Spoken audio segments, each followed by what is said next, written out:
course of 15 weeks, and I set out 2 goals for my students. I say over the course of a semester, or in this case, the goal over 5 weeks, is I have 2 broader goals, in addition to specific skills and specific techniques that we're going to be talking about.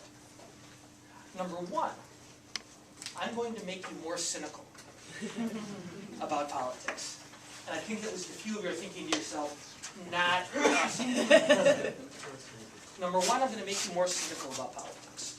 But number 2, just as, if not more important, if I do my job right, I'm not just going to make you more cynical about politics, I'm going to make you more idealistic about it at the same time. In other words, what I want to do is make you more realistic about politics. Both to understand what politics can be and how an effective advocate for change can make that change happen, but also to be cognizant of the realities of the political landscape in the state and in this country in the earliest part of the 21st century. Now, I've devoted a lot of time in other venues to improving that climate, not through the election of officers, but rather through various types of political and government reform. It's another discussion for another course. But what I do want to lay out for you at the beginning is, when we break anything down to its essence, to its logistics, it's going to seem like a pretty cynical exercise. And I want to warn you about that in advance. But what I ask you in advance is not to get lost in that cynicism, because just because we're talking about things at that level of detail, it'd be easy to get not just skeptical, but cynical, and to get suspicious of the process. But try to remember, and I'll try to remind you, that the reason we involve ourselves in the various messaging techniques that I'll talk about over the next several weeks is in order to accomplish something that we believe to be very important to our city, to our state, to our country, and to our world. So hopefully there'll be a balance there, but there will be times when you think, oh my gosh, Dan Schnur is the most cynical man in the history of the planet Earth.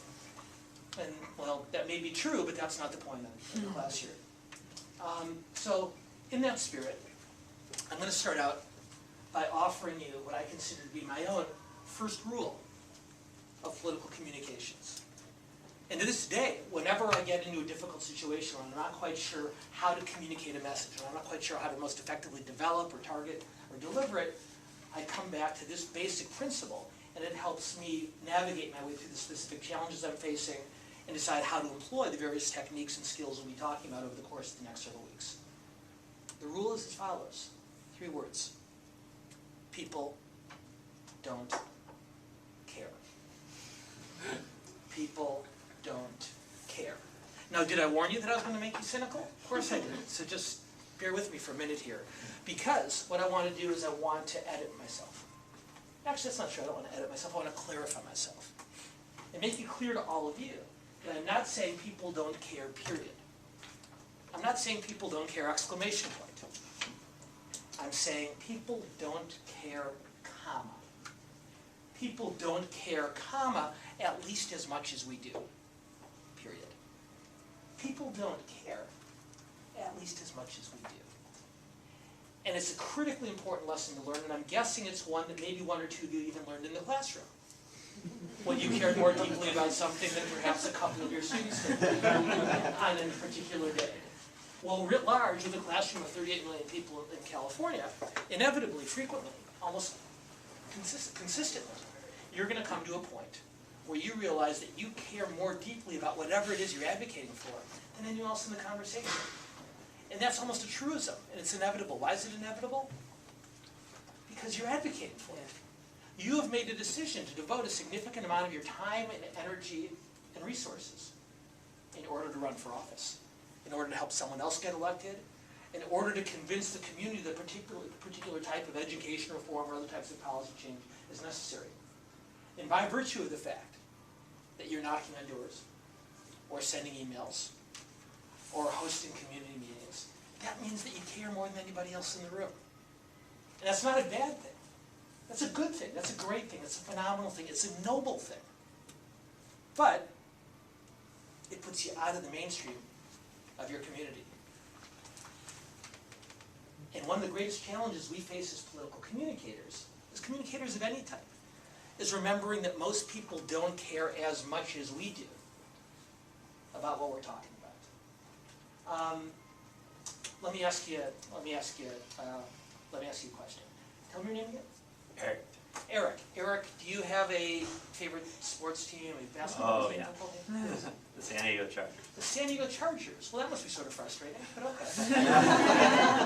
Rooting for a once proud franchise as they struggle their way through. Okay, interesting. So now, Eric and I could talk in great detail about his San Diego Chargers, about my Green Bay Packers, my Noble Packers, my almost certain Super Bowl champion Packer. Anyway, I'm digressing. And my guess is that a certain percentage of people in this room would be interested in that conversation. But for the period of time that Eric and I could talk professional football, several of you, many of you, would very quickly lose interest. And if it were Eric and my job to convince all of you to come to a Packers-Chargers game with us, we would do well to remember that most of you have not spent your formative years spending way too much time paying attention to a group of paid professional gladiators.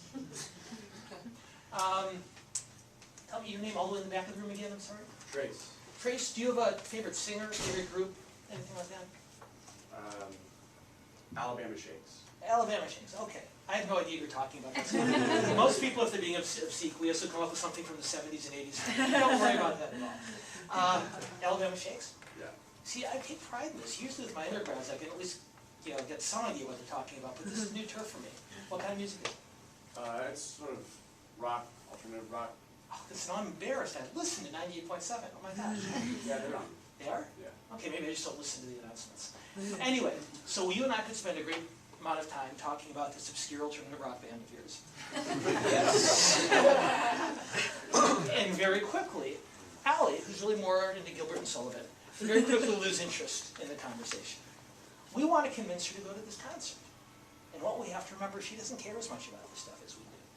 So whether it's us, the two of us talking football, whether it's the two of us talking music, we've got to remember that the other people in the room are going to lose interest unless we reframe the conversation for their benefit. How many people, this is just a wild shot in the dark here, how many people here have found themselves when a friend or family member is asked, hey, how's that teaching thing going?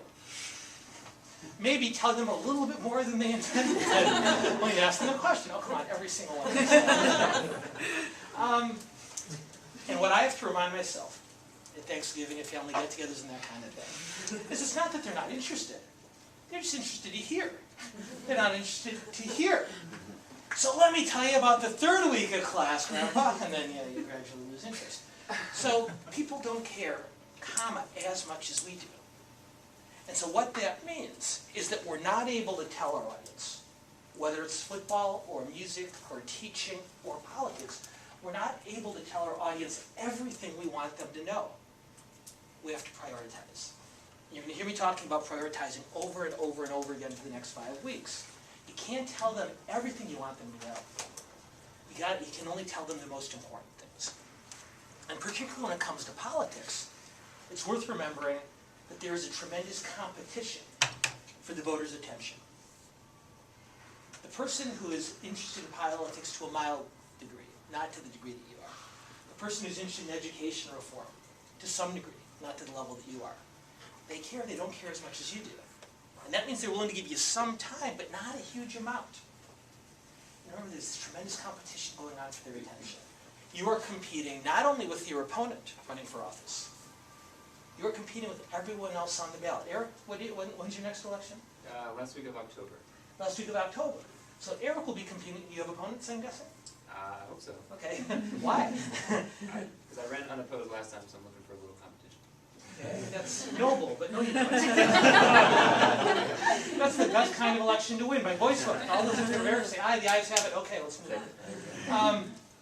Eric will have competition for the voters' attention, not only from his opponent. He's going to have attention from Barack Obama and from Mitt Romney. He's going to have attention from Dianne Feinstein and, well, maybe not in the Senate race. Okay, he's going to have competition from Governor Brown and the opponents of the governor's initiative. He's going to have competition from Ms. Munger and the opponents of her initiative. Every single person running for office at the national, state, and local level is Eric's competition. Not on the ballot, but for the voters' attention. And Eric just isn't competing with the other candidates on the ballot. He's competing with Chinese dissidents. He's competing with Russian oligarchs. He's competing with the Greeks and the French in their efforts to form governments. He's competing with the Chargers and the Packers. He's competing with Alabama whoever, Thank you. Anything that might catch the voters' attention, for and as terrifying as this may be, Erica's competing with Kardashians. Because at some point along the way, the voters are going to be paying attention to all of these different things: politics, foreign policy, international relations, sports, music, you name it. That's all competing for time in the voters' mind. And what that means is, in order to deliver a message to the voters, we can't, like I said, we can't tell them everything we want them to know. We have to figure out the most important things. Because what we have is, what we're given is a window of opportunity through which to fit our message. And the window of opportunity, unhappily, is way too small. If I try to tell voters everything I know about a particular issue, if I tell them all 28 things it's going to take to fix the schools in the state, there's only 28, Schnur? Okay. If I try to tell them all 28, that's not going to fit through that window of opportunity. And so what I'll talk about in just a second is developing a message that can fit through that window. Because in order to fit a message through that window, it needs to be short. Because that message is too long, my audience is going to change the channel, either literally or figuratively. Number two, that message needs to be direct. Because if it's too nuanced or too subtle, someone who's paying more casual attention is going to miss the nuance. They're going to miss that subtlety.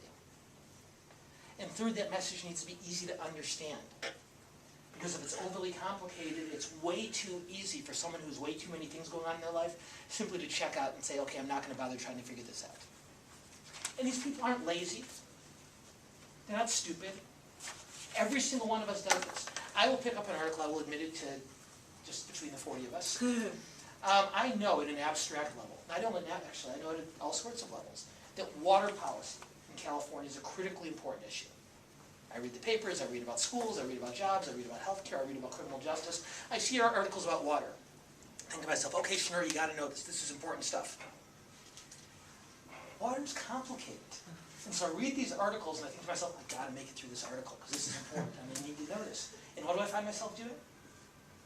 I lose interest because it's a little bit complicated. I'd rather read about education. I'd rather read about the environment. I'd rather read about illegal immigration. This is interesting stuff.